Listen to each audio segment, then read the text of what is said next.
Okay, as far as the injuries go, really Pacheco's the only one to announce. He's been put on IR. Is having surgery today. I can't give you a time when he'll return, but we'll just see if it's this season or next season. But we'll see how he does as he goes here. Other than that, there are no other injury. Everybody else will practice today. Look forward to the challenge of playing the Falcons. That's a great environment down there at their stadium, and Raheem's done a heck of a job with that group, which was obvious Monday night. So between Jimmy and Zach, and Marquise, they've got great coordinators and coaches, and they've got good players on top of that. So we need to have a good week of practice starting today, and I know our guys are looking forward to the challenge of playing a good football team like this. With that, time yours. Andy, what are your plans for Kareem Hunt? Yeah, so we'll get him in here and get some work, kind of get him back in the swing of playing, and then we'll just see. As the game gets closer, we'll see how things go there and so on. But we're trying to get him in a position where he's ready to play either this week, next week, or the following week. We'll just see how long it takes. So a chance he could play in Atlanta? Yeah, there's a chance, yeah. Okay. Going to try to see where we're at as far as the other part. But we've got other guys that can jump in and play for him. The Chiefs released him pretty quickly, as you know, after that video came out a few years ago. How do you reconcile that action with bringing him back now? Yeah, so it's really, what we told him and publicly. We just thought he needed a change of scenery and get some help and take care of business there. And, we felt like he did that. He did a nice job in Cleveland. And we talked to the people there, and there were no issues there. So, we felt okay by bringing him back. He's 29 years old now, so time flies. But he's 29 years old, and it looks like he's grown up some. And is this the first time you guys have had this conversation about potentially bringing him back? Where it was real, yes. Yeah.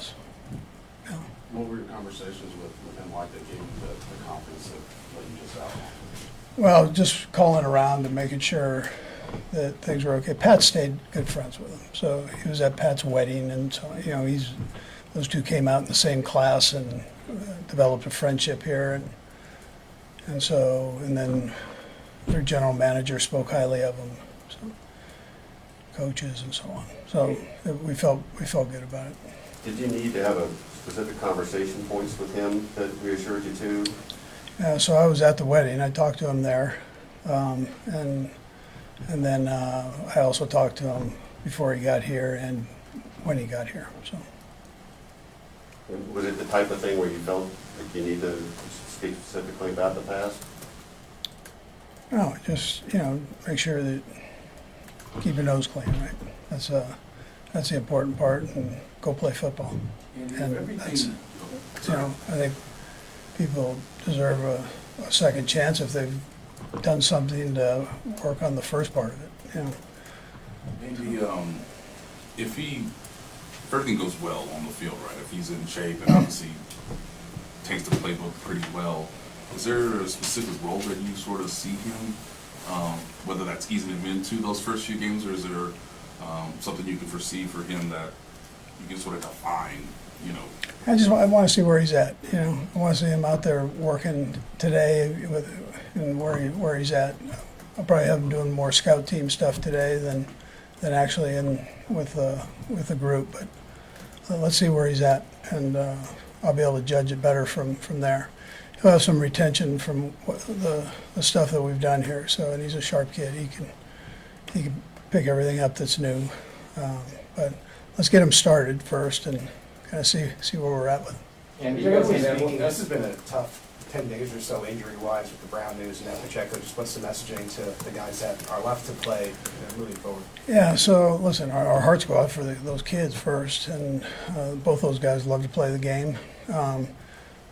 But we're also fortunate to have good players here that can step in, and we expect them to step up and play. And that's a tribute to Brett and his staff. You guys have elevated Keontae Ingram to the active roster at this point. What do you like about him? And what do you know? So he had a really good camp for us. Felt comfortable with him moving up.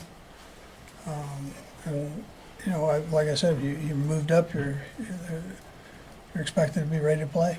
And I think he's done that. He's worked hard on the scout team part of it, stayed in tune with the offense. He's in all the meetings, so felt he was ready for that. Dave?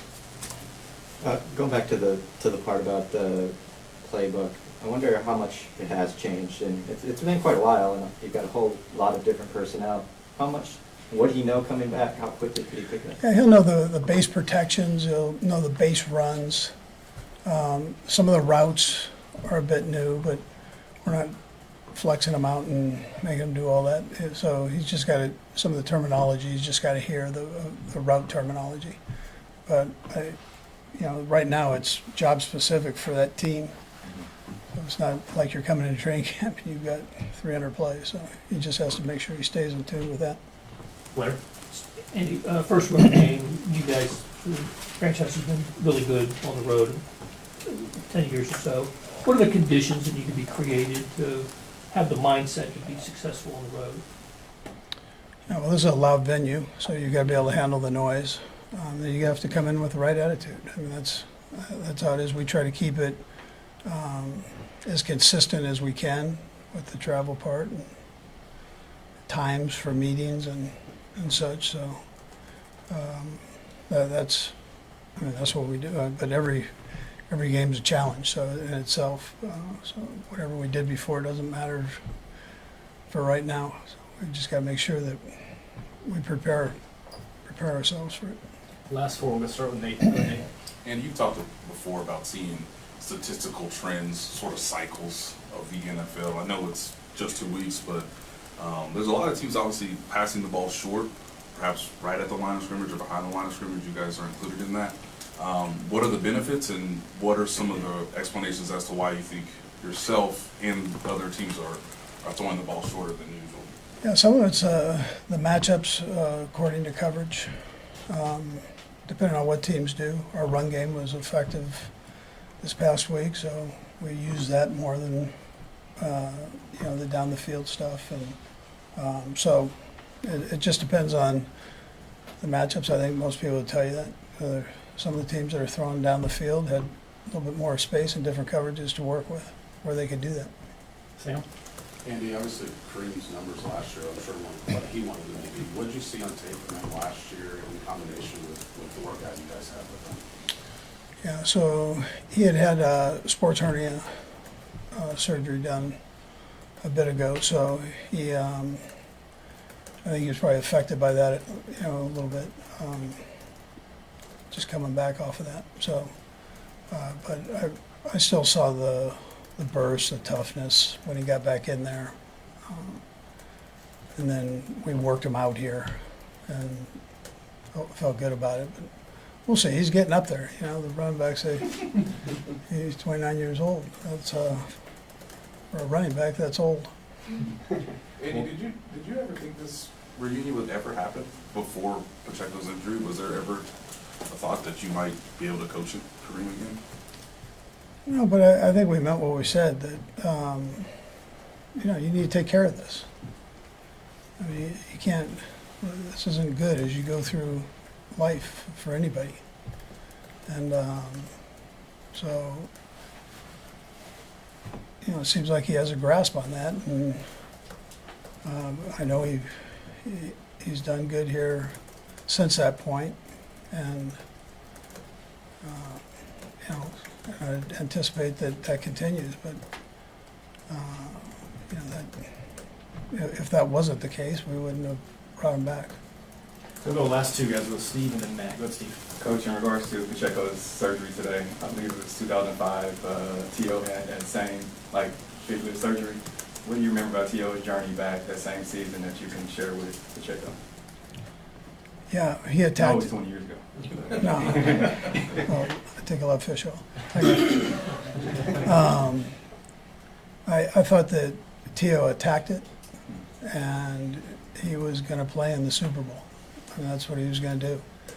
And no matter what, he was going to play in that Super Bowl. So, you know, between the chamber he was sleeping in and living basically with Rick all day, he was able to come back relatively quick.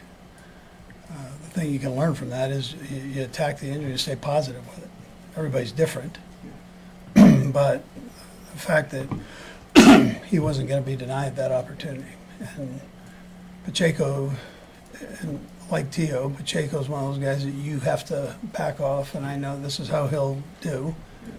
You know, he wasn't going to allow anybody to get him off of that field.